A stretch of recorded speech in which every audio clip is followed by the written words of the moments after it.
ಇವತ್ತು ಮನೆಯಲ್ಲಿ masala powder ready ಮಾಡಿಕೊಂಡು ರೆಸ್ಟೋರೆಂಟ್ ಸ್ಟೈಲಲ್ಲಿ ಚೆನ್ನ ಮಸಾಲ ಹೇಗೆ ಮಾಡೋದು ಅಂತ ತೋರಿಸ್ತಾ ಇದ್ದೀನಿ. ತುಂಬ ಈಸಿಯಾಗಿ ಟೇಸ್ಟಿಯಾಗಿ ಮನೆಯಲ್ಲೇ ಪೌಡರ್ನ ಇನ್ಸ್ಟೆಂಟಾಗಿ ರೆಡಿ ಮಾಡಿಕೊಂಡು ಸಖತ್ ಟೇಸ್ಟಿಯಾಗಿ ಹೇಗೆ ಮಾಡೋದು ಅಂತ ನೋಡೋಣ. ನಾನಿಲ್ಲಿ 1/4 kg ಚೆನ್ನನ ಈ ಥರ ನೀಟಾಗಿ ಒಂದು 4 ಸಲ ತೊಳ್ಕೊಂಡು ಇದನ್ನು 8 ಗಂಟೆಗಳ ಕಾಲ ನೆನೆಸಿಟ್ಕೊಂಡಿದ್ದೀನಿ. ಇವಾಗ ಇದಕ್ಕೆ 3 ಕಪ್ಪಷ್ಟು ನೀರು ಹಾಕ್ಕೊಂಡಿದ್ದೀನಿ. 1/4 kg ಕಡಲೆಕಾಳು ತೊಗೊಂಡ್ರೆ ಅರ್ಧ ಲೀಟರಷ್ಟು ನೀರು ಹಾಕ್ಕೊಂಡು ಇದಕ್ಕೆ ಸ್ವಲ್ಪ ಉಪ್ಪು ಹಾಕ್ಕೊಂಡು ಇದನ್ನು 6 ವಿಷಲ್ ಕೂಗಿಸ್ಕೋಬೇಕು. ಕೆಲವರು ಬೇಕಿಂಗ್ ಸೋಡಾ ಹಾಕ್ತಾರೆ, ಬೇಗ ಬೇಯುತ್ತೆ ಅಂತ. ಬೇಕಿಂಗ್ ಸೋಡಾ ಎಲ್ಲ ಬೇಕಾಗಲ್ಲ. 6 ವಿಷಲ್ ಕೂಗಿಸ್ಕೊಂಡ್ರೆ ನೋಡಿ ಈ ಥರ ನೀಟಾಗಿ ಬೇಯುತ್ತೆ. ಇವಾಗ ಇಲ್ಲಿ ಮಸಾಲ ಪೌಡರ್ ರೆಡಿ ಮಾಡ್ಕೊಳ್ಳೋಣ. ಒಂದು ಪ್ಯಾನ್ಗೆ 3 ಸ್ಪೂನಷ್ಟು ಸಾಂಬಾರು ಬೀಜ, 2 ಸ್ಪೂನು ಜೀರಿಗೆ ಮತ್ತು 4 ಪೀಸಷ್ಟು ಚಕ್ಕೆ, 5ರಿಂದ 6 ಏಲಕ್ಕಿ, 1 ಅನಾನಸುವ, ಸ್ವಲ್ಪ ಜಾಯಿಪತ್ರೆ, ಅರ್ಧ ಸ್ಪೂನು ಶಾಹಿ ಜೀರಾ ಮತ್ತು 1 ಸ್ಪೂನು ಸೋಂಪು ಕಾಳು ಹಾಕ್ಕೊಂಡಿದ್ದೀನಿ. ಇವಾಗ ಇದನ್ನು ನೀಟಾಗಿ ಲೋ ಫ್ಲೇಮಲ್ಲಿ ಇಟ್ಕೊಂಡು ಉರಿಬೇಕು. ನಾವು ಎಷ್ಟು ನೀಟಾಗಿ ಹುರ್ಕೊಂಡು ಮಸಾಲ ಪುಡಿ ರೆಡಿ ಮಾಡ್ಕೋತೀವಿ ಅಷ್ಟು ಚೆನ್ನಾಗಿ ಚೆನ್ನ ಮಸಾಲ ಟೇಸ್ಟಿಯಾಗಿ ಬರುತ್ತೆ. ಇದನ್ನು ಲೋ ಫ್ಲೇಮ್ ಇಟ್ಕೊಂಡು ಈ ಥರ ನೀಟಾಗಿ ಸ್ವಲ್ಪ ಕಲರ್ ಚೇಂಜ್ ಆಗೋವರೆಗೂ ಹುರ್ಕೊಳ್ಳಿ. ಇದ್ರ ಹಸಿ ವಾಸನೆ ಎಲ್ಲ ಹೋಗಿ ನೀಟಾಗಿ ಫ್ಲೇವರ್ ಬರಬೇಕು, ಆ ಥರ ಹುರ್ಕೋಬೇಕು. ಇದು ಉರಿಬೇಕಾದ್ರೆ ಫ್ಲೇವರ್ ಮನೆಯೆಲ್ಲ ಬರುತ್ತೆ, ಅಷ್ಟು ಚೆನ್ನಾಗಿ ಫ್ಲೇವರ್ ಬರುತ್ತೆ. ಆ ಥರ ಬಂದರೆ ಚೆನ್ನ ಮಸಾಲ ತುಂಬ ಟೇಸ್ಟಿಯಾಗಿ ಚೆನ್ನಾಗಿ ಬರುತ್ತೆ. ಇವಾಗ ಇದಕ್ಕೆ ಒಂದು 10 ಒಣಮೆಣ್ಸಿನ್ಕಾಯಿ ಹಾಕ್ಕೊಂಡಿದ್ದೀನಿ. ಇದನ್ನು 1 ನಿಮಿಷ ನೀಟಾಗಿ ಈ ಥರ ಡ್ರೈ ರೋಸ್ಟ್ ಮಾಡ್ಕೋಬೇಕು. 1 ನಿಮಿಷ ಈ ಥರ ನೀಟಾಗಿ ಹುರ್ಕೋಬೇಕು.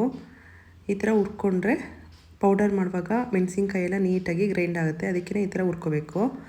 ಇವಾಗ ಆಗಿದೆ ಇದು. ನಾನಿಲ್ಲಿ ಮೆಣಸು ಮತ್ತು ಲವಂಗ ಹುರ್ಕೊಳ್ಳೋದು ಮರ್ತಿದ್ದೆ, ಅದಕ್ಕೇ ಸ್ವಲ್ಪ ಮೆಣಸು ಲವಂಗನೂ ಹಾಕ್ಕೊಂಡು ಈ ಥರ ನೀಟಾಗಿ ಇದನ್ನು ಸ್ವಲ್ಪ ಫ್ರೈ ಮಾಡ್ಕೋಬೇಕು. ಈ ಥರ ನೀಟಾಗಿ ಒಂದ್ಸಲ ಡ್ರೈ ರೋಸ್ಟ್ ಮಾಡಿಕೊಂಡು ಇವಾಗ ಇದ್ರೊಳಗಡೆ ಹಾಕ್ಕೊಂಡು ಇದನ್ನು ಪೂರ್ತಿ ಕಂಪ್ಲೀಟಾಗಿ ತಣ್ಣಗಾಗೋವರೆಗೂ ಬಿಟ್ಟು ಇದನ್ನು ಒಂದು ಮಿಕ್ಸಿ ಜಾರ್ಗೆ ಹಾಕ್ಕೋಬೇಕು. ಇದನ್ನು ಮಿಕ್ಸಿ ಜಾರ್ಗೆ ಹಾಕ್ಕೊಂಡು ಇವಾಗ ಇದಕ್ಕೆ 1 ಸ್ಪೂನು ಕಸೂರಿ ಮೇಥಿ, ಅರ್ಧ ಸ್ಪೂನಷ್ಟು ಅರಿಶಿನ ಮತ್ತು ಅರ್ಧ ಸ್ಪೂನು ಆಮ್ಚೂರು ಪೌಡರ್ ಹಾಕ್ಕೊಂಡು ಇದನ್ನು ನೀಟಾಗಿ ಪೌಡರ್ ಮಾಡ್ಕೋಬೇಕು. ಇವಾಗ ಚೆನ್ನ ಮಸಾಲದು ಪೌಡರ್ ರೆಡಿಯಾಗಿದೆ ನೋಡಿ. ಈ ಥರ ನೀಟಾಗಿ ಗ್ರೈಂಡ್ ಮಾಡ್ಕೋಬೇಕು. ಇವಾಗ ಮಿಕ್ಸಿ ಜಾರ್ಗೆ 3 ಕಟ್ ಮಾಡಿರೋ ಟೊಮೊಟೊ ಹಾಕ್ಕೊಂಡು ಇದನ್ನು ಈ ಥರ ನುಣ್ಣಗೆ ಪೇಸ್ಟ್ ಮಾಡ್ಕೊಂಡಿದ್ದೀನಿ. ನೀರು ಏನೂ ಹಾಕ್ಕೊಂಡಿಲ್ಲ, ಹಾಗೆಯೇ ಪೇಸ್ಟ್ ಮಾಡ್ಕೊಂಡಿದ್ದೀನಿ. ಇವಾಗ ಇಲ್ಲೊಂದು ಪ್ಯಾನ್ಗೆ 3 ಸ್ಪೂನಷ್ಟು ಎಣ್ಣೆ ಹಾಕ್ಕೊಂಡಿದ್ದೀನಿ. ಇವಾಗ ಇದಕ್ಕೆ 2 ಏಲಕ್ಕಿ, 2 ಲವಂಗ, 2 ಪೀಸ್ ಚಕ್ಕೆ, 1 ಪಲಾವ್ ಎಲೆ ಮತ್ತು 1 ಸ್ಪೂನು ಜೀರಿಗೆ ಹಾಕ್ಕೊಂಡು ಇದನ್ನು ಸ್ವಲ್ಪ ಫ್ರೈ ಮಾಡ್ಕೋಬೇಕು. ಇದು ಸ್ವಲ್ಪ ಈ ಥರ ಫ್ರೈ ಆದಮೇಲೆ ಇದಕ್ಕೆ ನಾನು 3 ಈರುಳ್ಳಿನ ಚಿಕ್ಕದಾಗಿ ಕಟ್ ಮಾಡಿ ಇಟ್ಕೊಂಡಿದ್ದೆ. ಇವಾಗ ಈರುಳ್ಳಿ ಹಾಕ್ಕೋತಿದ್ದೀನಿ. ಈ ಥರ ಚಿಕ್ಕದಾಗಿ ಕಟ್ ಮಾಡೋಕ್ಕೆ ಆಗಲಿಲ್ಲ ಅಂದರೆ ಬೇಕಂದರೆ ಇದನ್ನು ರುಬ್ಕೊಂಡು ಪೇಸ್ಟ್ ಕೂಡ ಮಾಡಿಕೊಂಡು ಹಾಕ್ಕೋಬೋದು. ನೀರು ಏನೂ ಹಾಕ್ತಿನೇ ಪೇಸ್ಟ್ ಮಾಡಿಕೊಂಡ್ರೂ ಚೆನ್ನಾಗಿರುತ್ತೆ. ಈ ಥರ ಸ್ವಲ್ಪ ಬೇಯಿಸ್ಕೊಂಡು ಇವಾಗ ಇದಕ್ಕೆ 2 ಹಸಿರು ಮೆಣಸಿನ್ಕಾಯಿ ಮತ್ತು 1 ಸ್ಪೂನು ಶುಂಠಿ ಬೆಳ್ಳುಳ್ಳಿ ಪೇಸ್ಟ್ ಹಾಕ್ಕೊಂಡಿದ್ದೀನಿ. ಇವಾಗ ಇದನ್ನು ನೀಟಾಗಿ ಹಸಿ ವಾಸನೆ ಹೋಗೋವರೆಗೂ ನೀಟಾಗಿ ಬೇಯಿಸ್ಕೋಬೇಕು.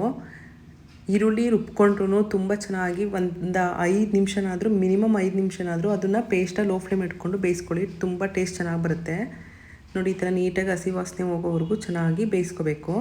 ಇವಾಗ ಇದಕ್ಕೆ ನಾನು 2 ಸ್ಪೂನಷ್ಟು ಮಸಾಲ ಪೌಡರ್ ಹಾಕ್ಕೋತಿದ್ದೀನಿ ಮತ್ತು 1 ಸ್ಪೂನು ಸಾಂಬಾರು ಪೌಡರು, ಅಂದರೆ ಮನೆಯಲ್ಲೇ ಮಾಡಿಟ್ಕೊಂಡಿರ್ತೀವಲ್ಲ ಸಾಂಬಾರು ಪೌಡರು, ಅದನ್ನು ಹಾಕ್ಕೊಂಡು ಇದನ್ನು ನೀಟಾಗಿ ಮಿಕ್ಸ್ ಮಾಡಿಕೊಂಡು ಬೇಯಿಸ್ಕೋಬೇಕು. 1 ನಿಮಿಷ ಇದನ್ನು ಲೋ ಫ್ಲೇಮ್ ಇಟ್ಕೊಂಡು ಬೇಯಿಸ್ಕೋಬೇಕು. ಈ ಥರ ಬೇಯಿಸ್ಕೊಂಡ್ರೆ ಟೇಸ್ಟ್ ತುಂಬ ಚೆನ್ನಾಗಿ ಬರುತ್ತೆ. ಅರ್ಜೆಂಟಾಗೆಲ್ಲ ಮಾಡ್ಕೊಳಕ್ಕೆ ಹೋಗ್ಬೇಡಿ, ನೀಟಾಗಿ ನಿಧಾನಕ್ಕೆ ಮಾಡ್ಕೊಳ್ಳಿ, ಚೆನ್ನಾಗಿ ಬರುತ್ತೆ ನೋಡಿ. ಈ ಥರ ನೀಟಾಗಿ ಮಿಕ್ಸ್ ಮಾಡಿಕೊಂಡು ಇವಾಗ ಇದಕ್ಕೆ ರುಬ್ಕೊಂಡಿರೋ ಟೊಮೊಟೊ ಪೇಸ್ಟ್ ಹಾಕ್ಕೊಂಡು ಇದನ್ನು ಚೆನ್ನಾಗಿ ಮಿಕ್ಸ್ ಮಾಡ್ಕೋಬೇಕು. ನೀರು ಏನೂ ಹಾಕ್ಕೊಂಡಿಲ್ಲ ನಾನು, ಹಾಗೆಯೇ ಇದನ್ನು ನೀಟಾಗಿ ಎಣ್ಣೆ ಬಿಡೋವರೆಗೂ ಬೇಯಿಸ್ಕೋಬೇಕು.